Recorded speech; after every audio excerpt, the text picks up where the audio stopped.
This 920-page document would usher in the most conservative executive branch in modern American history, if enacted. It's called Project 2025.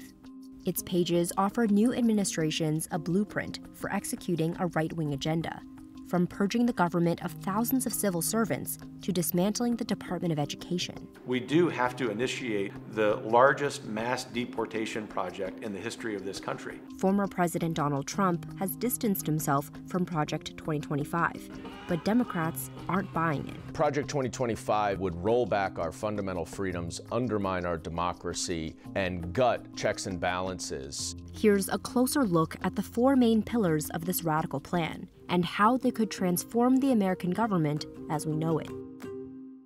One of the things that's interesting about Project 2025 is the tone. You hear the term woke mentioned dozens of times, radical mentioned dozens of times. It's remarkably driven by culture war politics. Project 2025 is designed as a government in waiting if Trump or any conservative president returns to office.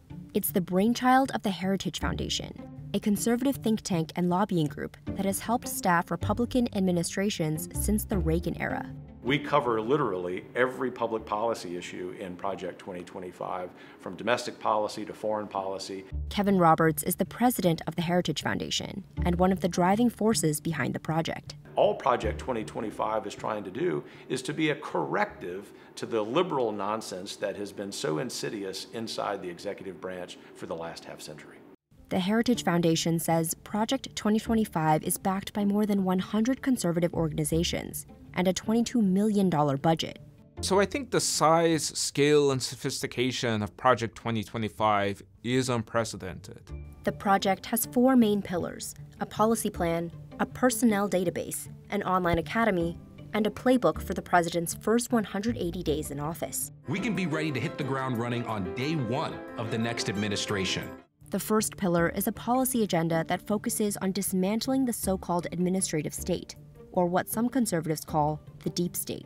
Either the deep state destroys America, or we destroy the deep state. For Project 2025, dismantling the administrative state means purging the civil workforce of tens of thousands of federal employees and replacing them with conservative, pre-vetted picks. There is a concentration not just of power, but a concentration of radical leftist ideology in these employees. Hopefully, we will see over the next 10 to 20 years the elimination of entire cabinet departments. The plan would dismantle the Department of Homeland Security, eliminate the Department of Education entirely, and transform the FBI into a political task force that is accountable to the president. But the leadership of the FBI has been awful and rotten and not transparent for a long time. It is very important that Congress reestablish its purview over the FBI generally, its jurisdiction. To give a sense of how radical this is, the FBI is an organization that has never been run by a Democrat. And so this is an organization that in its bones is a fairly conservative organization, and where now you have right-wing voices saying that it should be eliminated. The playbook also outlines a plan to bring many federal agencies, like the Department of Justice, under more direct presidential control.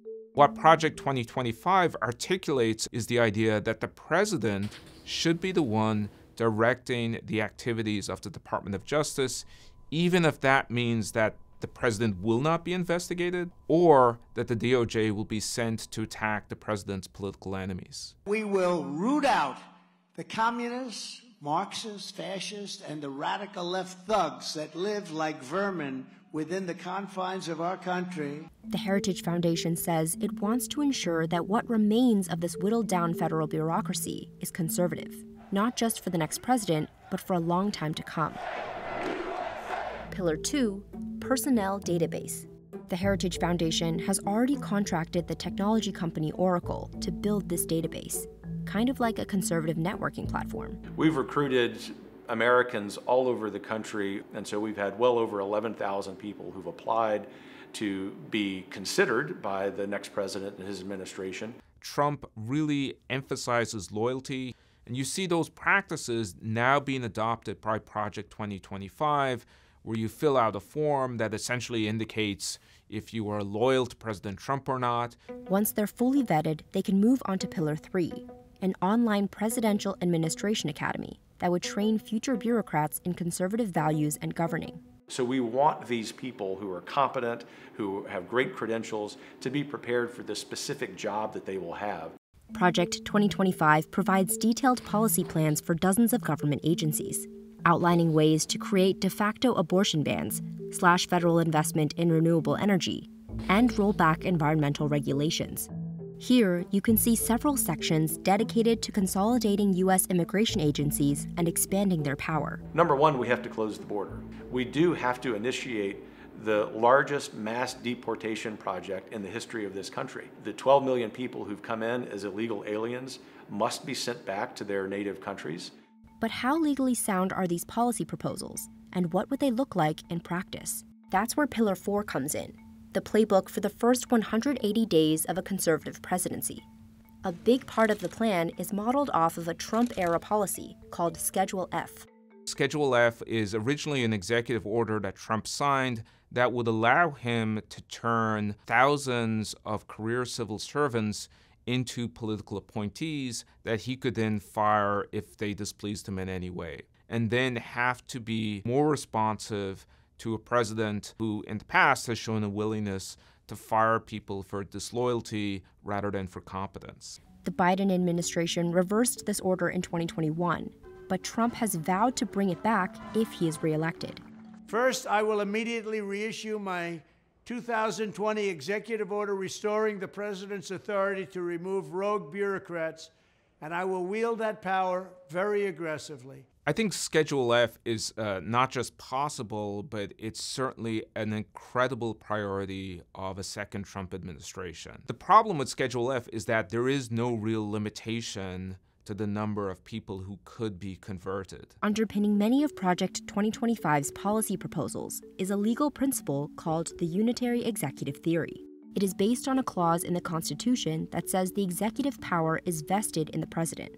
Project 2025 assumption is that the president has something called unitary executive authority. This gives him enormous untested powers to essentially do whatever he wants and reduces the power of Congress to check those powers. Conservative Supreme Court justices, like Justice Samuel Alito, have signaled support for the unitary executive theory and skepticism of federal agencies. The current Supreme Court has shown itself to be very open to claims that the president has enormous executive authority and so should be able to hire and fire people at will. In July, the Supreme Court granted presidents immunity for any official acts taken while in office. Legal experts say this decision could set the stage for expanding presidential power.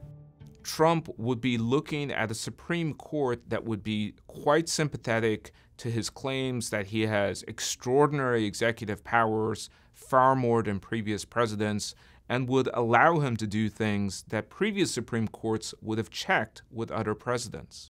Other legal scholars say the unitary executive theory and some of Project 2025's more radical proposals simply aren't realistic. It will inevitably draw dozens of lawsuits if all of its policies are implemented. So you cannot eliminate an agency without Congress agreeing to that. Congress has the power to create agencies and to eliminate agencies unless the Supreme Court suddenly grants new power to the president. Project 2025 has garnered increased attention on social media.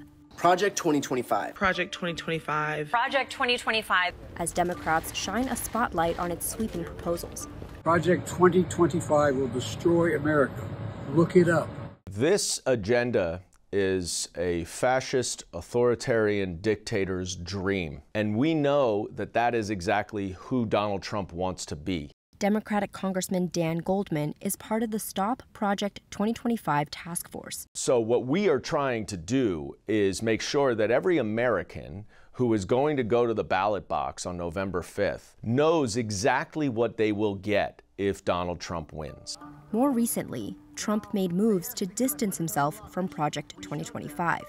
In a Truth Social post, he said he knew nothing about it, calling some of the proposals ridiculous and abysmal. Goldman says these statements are part of a larger political strategy. So many of his former top officials are at the head of Project 2025. It is a political calculation that he's making because he recognizes that the American people do not support this extremist agenda. President Trump is trying to win a presidential campaign, and we understand that he has to make political considerations.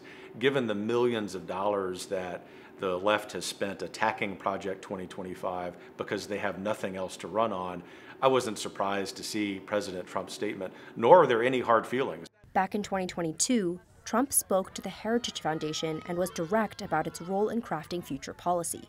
This is a great group, and they're going to lay the groundwork and detail plans for exactly what our movement will do and what your movement will do when the American people give us a colossal mandate to save America. And that's coming. That's coming. Trump's own policy platform closely resembles many of Project 2025's proposals, too. From cracking down on immigration to blocking gender-affirming healthcare and stopping a woke and weaponized government.